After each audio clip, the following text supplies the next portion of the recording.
Hi everyone, it's Dave. I hope you had a great Christmas and had some nice nice quality time with your family and friends. It goes over quick. We're now on New Year's Eve. Um, I'm not really a Happy New Year type person.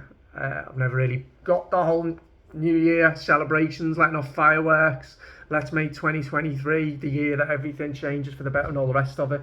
Um, it's just an arbitrary concept of uh, a nebulous idea called time, where a date arbitrarily changes from the 31st of December to the 1st of January. So I'm not really not in the way where things like Christmas and Easter are underpinned. Christian festivals underpinned by some deep meaning, really, that we can all derive something from.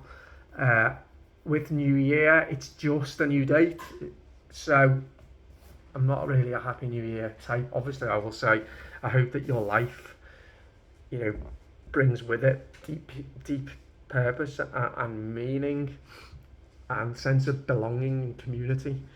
But I think if we get wrapped up in this, 2023 is going to be a better year and not explain why, then it's pretty meaningless. So hopefully I'm not being too cynical there.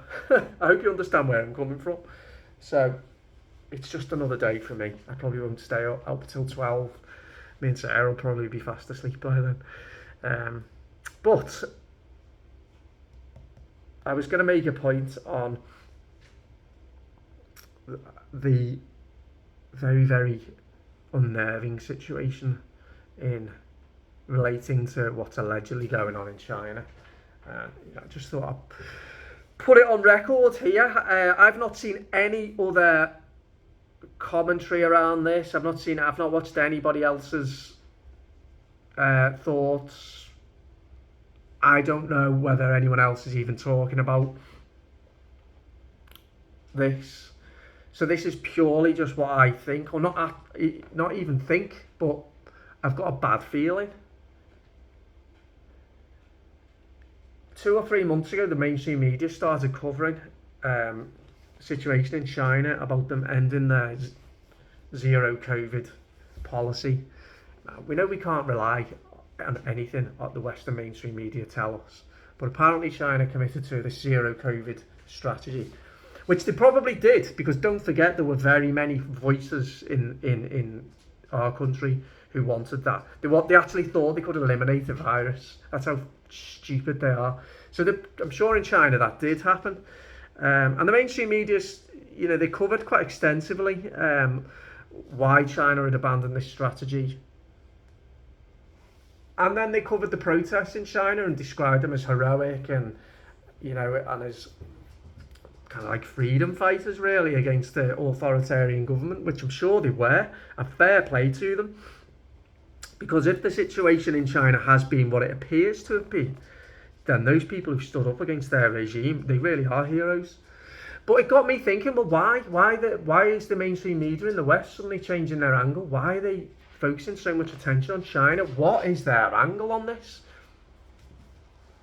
And as time's gone on, I've just kept it not even half an eye on it, because you know what my thoughts are on the mainstream media, and this is just purely a feeling that I've got. We're hearing talk of a new outbreak of COVID or a variant. I don't know. As I say, I'm not really interested in the details of it, because whatever we're being told will be absolute bollocks, right? But I do know now that there's some building panic about some disease coming out of China, and how many countries in the West are now specifying that tests need to be done for Chinese arrivals into their countries. Oh, that's interesting, isn't it? Now, I saw a video from Nigel Farage even saying about why is the UK not specifying tests need to be done for Chinese arrivals. I'm sorry, Nigel Farage, but was I naive? Did I somehow get lulled into the sense that you'd finally woken up and you understood what was going on here? Are you talking about the PCR test, the debunked PCR test, are you? So the question is why and what's going on. And let's not forget there's a precedent for this. November, December attention in the media on China to do with the virus.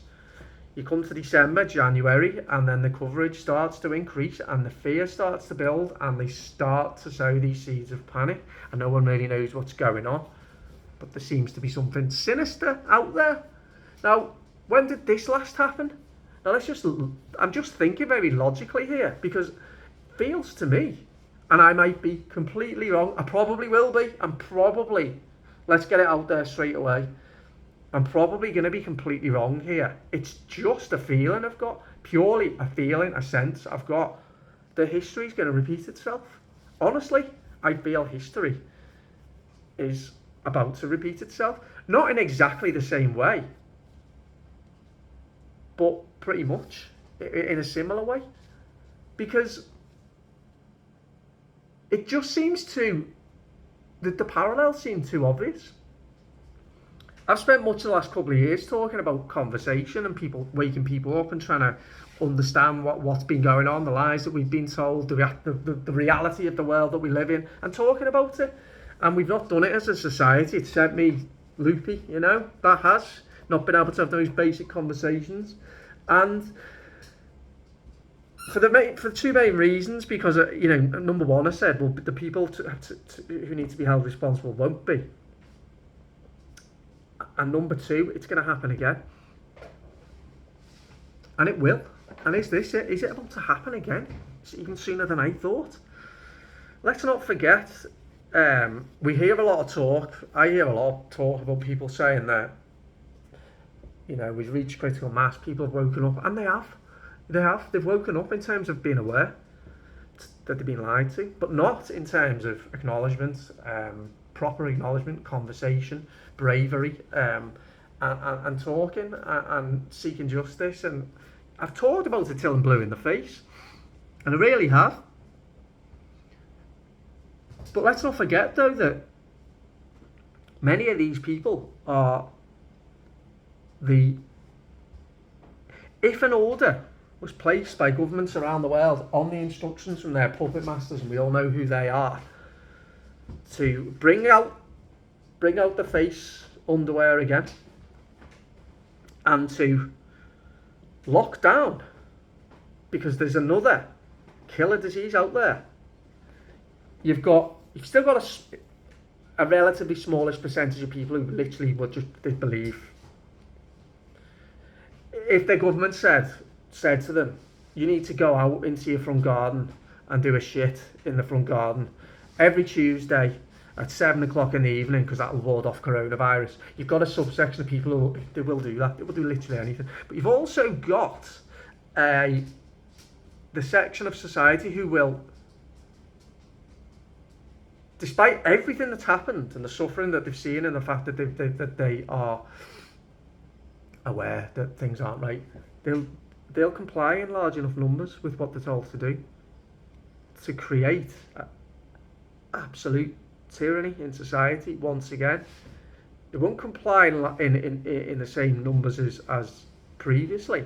But here's the other thing not to forget. All the psychopaths are still in power. They're still in their positions from the top down. And psychopaths, including those or government automatons, state stooges, the people who have endorsed or enabled this tyranny, the ones who are part of the government apparatus, which in the UK is very big. All those doctors, nurses, health practitioners, journalists, teachers, scientists, police, right? They're all still in their positions. And I've created a lot of content about the type of person that a particular type of job tends to attract, which is namely pretty obedient or very obedient, unthinking, not much capacity to critically analyse a situation, and cowardly. So let's not be naive enough to think that if they think they can get away with more lies on the pretence of whatever, a disease out of China, a new variant, or whatever it is, let's not be naive enough to think that what's just happened in the last couple of years can't happen again. Now just think about that. and tell me I'm wrong, because this is not based on any particular intelligence. When I say intelligence, in terms of intelligence of like looking at some data or listening to some thoughts or scrutinizing information, because I haven't done it because I just can't. I've got better things to do. It's just a feeling I've got, and the dark energy. I feel it. Am I feeling it because of this? Tell me I'm wrong. Tell me that I've gone mad. Tell me that I'm theorising on something that's unlikely to happen. Would you agree with me? And if it did happen, lockdowns, face nappies, tyrannical authoritarian orders, more jabs. But do we still say then? Do we still say, oh, we can't talk about it because we don't want to upset people? Do we still say that even then, as people would still continue to collect their whatever free money the government throws at them this time, and go like that? So tell me I'm wrong, or tell me I've gone mad. But this is me just using a little bit of logic, but just as I say, more a feeling. Anyway, that's me for today. I'll be back tomorrow, hopefully with a more positive video. And as I say, maybe this is maybe it's a storm in a teacup, maybe it's absolutely nothing. But I'd love to know your thoughts, and I'll be back tomorrow. Have a good day today. Bye bye.